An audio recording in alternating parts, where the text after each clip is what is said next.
Hello guys, welcome back to the channel. I hope you all are having a very wonderful day today. Jadi hari ini saya akan ngomong beberapa hal mengenai Layer Zero ya dan akuisisinya terhadap Stargate guys ya.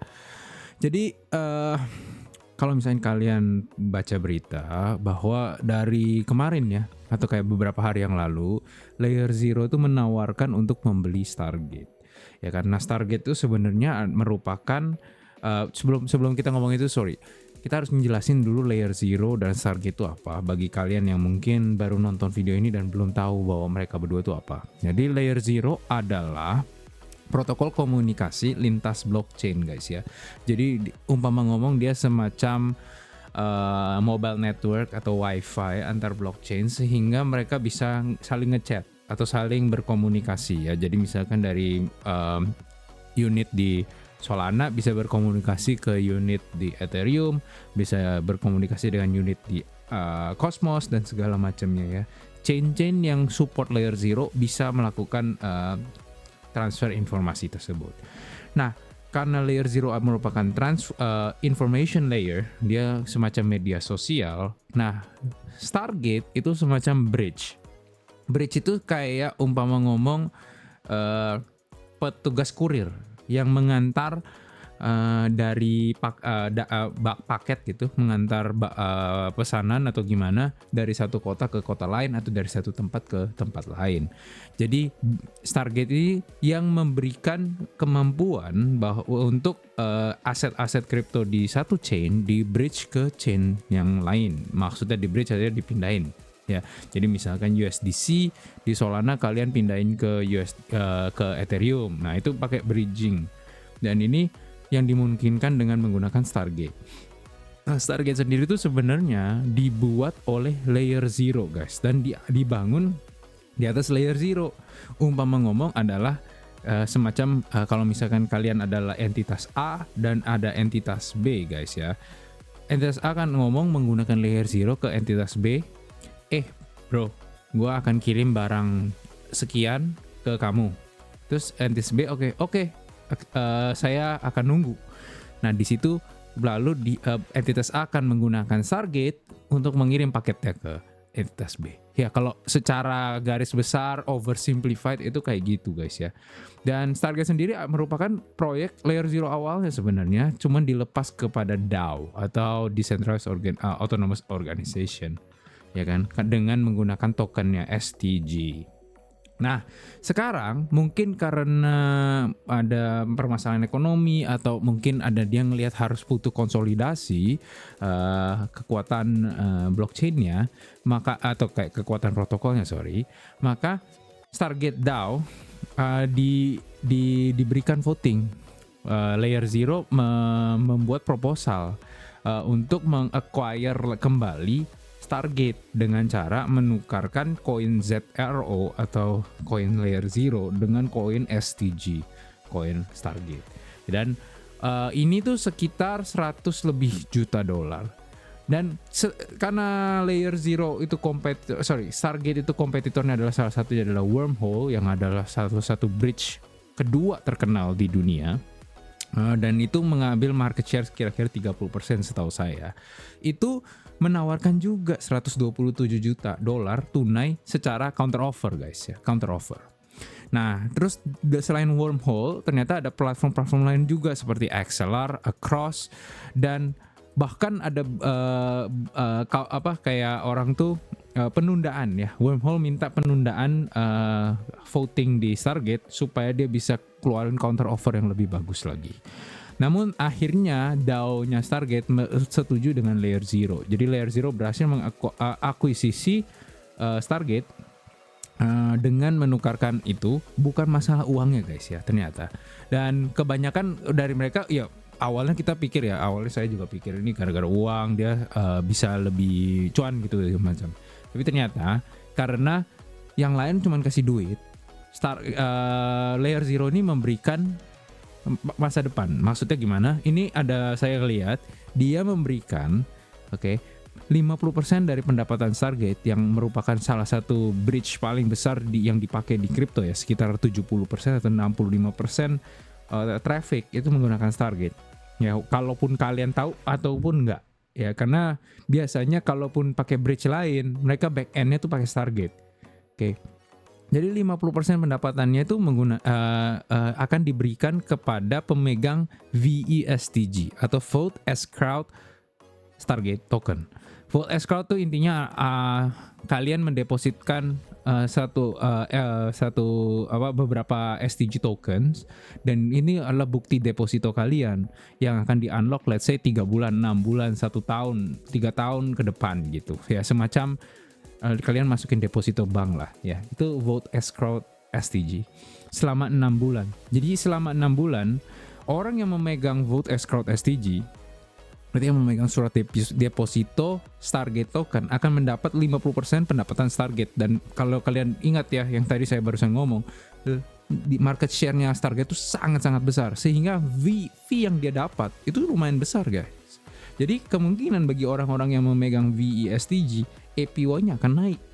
Namun memang ini cuma buat 6 bulan selama masa transisi dari Stargate token kembali lagi kepada ZRO token. Oke.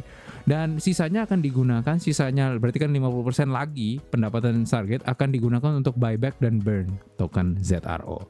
Jadi artinya apa? Bagi orang-orang yang ditukarkan sekarang koin-koin STG-nya ke ZRO, masa depannya adalah lebih baik. Karena sekarang nanti ada buyback dan burn token, sehingga menurunkan supply ZRO di pasar, obviously menurunkan supply.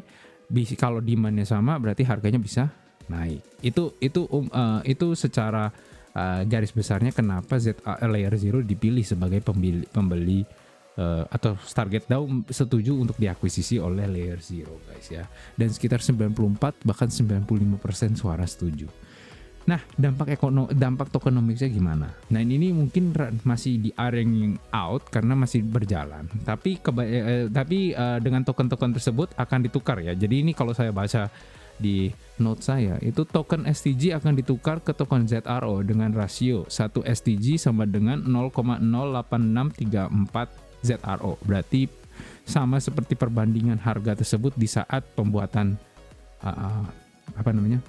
di saat votingnya itu selesai ya. Jadi kalau misalnya harganya fluktuatif ya dimaklumkan, tapi berdasarkan rasio ini gitu. Lalu dengan mekanisme ini Stargate tidak lagi punya token sendiri, melainkan dikontrol oleh Layer Zero punya DAO. Oke, jadi udah nggak ada Stargate DAO lagi. Yang sekarang semua mengenai Stargate akan dihandle oleh Layer Zero DAO, sehingga Stargate nggak usah punya token lagi, semuanya ditukar jadi token ZRO gitu ya. Nah, bagi investor gimana? Ya asalkan kalian memang yang punya Stargate ya. Misalnya kalian yang nonton ini punya Stargate, kalau kalian taruh di exchange, kemungkinan exchange kalian udah ngaturin bagi kalian. Tapi kalau misalnya kalian menggunakan wallet sendiri, kemungkinan kalian harus pantau terus newsnya supaya bisa menukarkan satu STG ke ZRO, supaya jangan sampai kalian lewat masa penukarannya sehingga kalian megang koin STG yang udah nggak ada harganya guys ya. Jadi make sure kalau kalian punya Stargate token, kalian perhatiin benar-benar newsnya, atau bahkan mungkin sekarang udah bisa di-convert ya. Kan saya nggak punya, jadi kalian harus cari tahu sendiri guys ya. Tapi overall ini saya memberikan video ini supaya memberitahukan kepada kalian penonton yang mungkin punya STG untuk sekarang ngecek gitu. Ya kan, walletnya sekarang ngecek news-newsnya. Oke? Nah, dengan mekanisme ini juga pendapatan Stargate kan bisa di buyback ke ZRO. Jadi sehingga pendapatan Stargate itu bisa menghasilkan profit tambahan dalam bentuk kenaikan apresiasi harga karena penurunan supply di koin ZRO yang sekarang investor memegang gitu. Investor Stargate yang dulu akan memegang koin ZRO. Oke.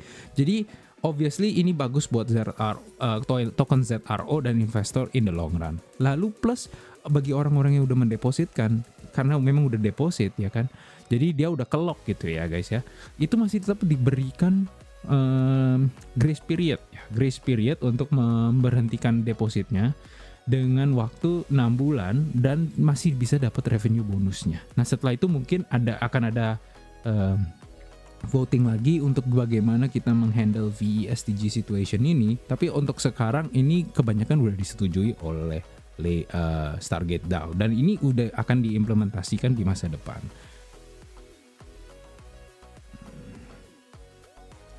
Nah, dampak ekosistem dan pasarnya gimana. Dan ternyata layer 0 itu kini menguasai sekitar 85% volume transaksi cross chain dengan menggunakan akuisisi ini guys ya. Kok bisa? Karena kembali lagi yang saya ngomongkan, Stargate memang ngontrol lebih kecil. Tapi kan layer 0 sebagai layer komunikasi itu digunakan lebih sering dibandingkan Stargate. Nah dengan sekarang dia aglomerasi dengan Stargate, maka kemungkinan besar hampir semua on-chain traffic, cross-chain traffic itu menggunakan minimal layer 0 ataupun Stargate. Minimal sekali. Mau kalian dinamain apapun, back-end-nya tetap sama. Umpama ngomong kayak kamu beli saham di Robinhood, beli saham di yang Indo lah, pakai Bybit lah, pakai apa, ujung-ujungnya nanti ke clearing house yang sama, ke broker yang sama. Karena itu back end-nya mereka. Memang front end-nya beda, tapi back end-nya sama. Jadi ini akan kemungkinan bisa menjadi monopoli ya, atau kayak semi monopoli lah, karena masih ada saingan, yaitu salah satunya Wormhole. Tapi ini sudah mendominasi sekali marketnya, layer 0 dan Stargate ini, dan ini mereka sudah gabung nih, ya kan. Dan ini tuh ya, it's not really that great for us, ya kan. Kita mau ada kompetisi, kita mau ada supaya nggak ada satu titik kelemahan gitu. Misalkan ya ZRO kena hack, misalkan Stargate kena hack, lalu dia mengontrol 85% transaksi cross chain. Terus gimana? Ayo, kalau hacknya kecil oke lah. Kalau hacknya gede, membikin supaya layer 0 dan Stargate tidak bisa beroperasi lagi, seberapa tahun kita akan regress back karena nggak punya cross chain protokol itu. Ayo, ya kan, kita mungkin bisa turun 2-3 tahun inovasi gara-gara cuman hack satu doang. Dan ini kan berlawanan dengan etos kripto, di mana decentralized, kita harus punya more than one points of failure, di mana kejadian kalau kita ada failure di sana, yang lain masih bisa menghandle bebannya selagi kita membenahi atau membenarkan failure ini gitu guys ya. Dan overall menurut saya ini bikin lebih cenderung lebih centralized. Sekarang pemain yang besar di bridging paling cuman ini sama Wormhole doang guys, cuman 2 ya kan. Sehingga ada mungkin yang bridge lain yang kecil-kecilan, tapi kebanyakan orang pakai 2 ini ya kan. Dan ini kita harus lihat lah di masa depan bagaimana ya kan, karena nanti kejadiannya mungkin kayak Intel dan AMD, di mana mereka 2 itu kontrol hampir keseluruhan market, keseluruhan market komputer desktop ya kan. Cuman di HP doang ya yang pakai menggunakan ARM processor yang kalah dia sama Qualcomm. Oke. Tapi ya overall yang lain mereka udah mendominasi chip desktop ya, kayak your CPU, your semuanya gitu lah ya, your handheld device juga ya, kayak ROG Ally atau Steam Deck itu kan menggunakan AMD guys. Jadi overall kita bisa ngelihat di masa depan kemungkinan bridge itu akan menjadi very centralized, very one point of failure, dan kita mungkin harus expect gitu di masa depan kemungkinan ada hack-hack tertentu yang bisa meruntuhkan ya all our infrastructure yang membuat cross chain ini possible. Dan itu kemungkinan bukan cuma mendampak satu chain doang guys, karena ini cross chain. Jadi kemungkinan besar dia akan mendampak ke berbagai chain yang terkoneksi sama dia. Misalkan Ethereum, Solana, itu yang salah satu yang besar. Mungkin BNB, mungkin yang lain-lain gitu guys ya. Dan kebanyakan kan layer 1 semua mau dapat likuiditas dari layer 1 yang lain. Jadi kemungkinan mereka akan berbondong-bondong untuk mengkoneksi menggunakan layer 0 untuk mendapatkan liquidity daripada chain-chain lain. Dan itu yang saya harus khawatirkan, dan saya harus kasih tahu kalian supaya in case kalau misalnya di tahun depan kita di bear market, dan cenderung kalau di bear market tuh hack mulai muncul ya guys ya. Mulai muncul dalam banyak banget. Itu kita harus waspada tentang itu. Jadi sehingga kalau misalnya kalian punya di exchange duit di exchange, mungkin sekarang waktunya untuk ditarik ke wallet, karena exchange itu belum tentu memprediksi hal-hal gini ya kan. Dan mereka kemungkinan mungkin akan mengalami kesusahan finansial di mana mereka nggak bisa nge-honor their user withdrawal. Okay, anyways, that is all for this video. I'll see you guys next time. Bye bye.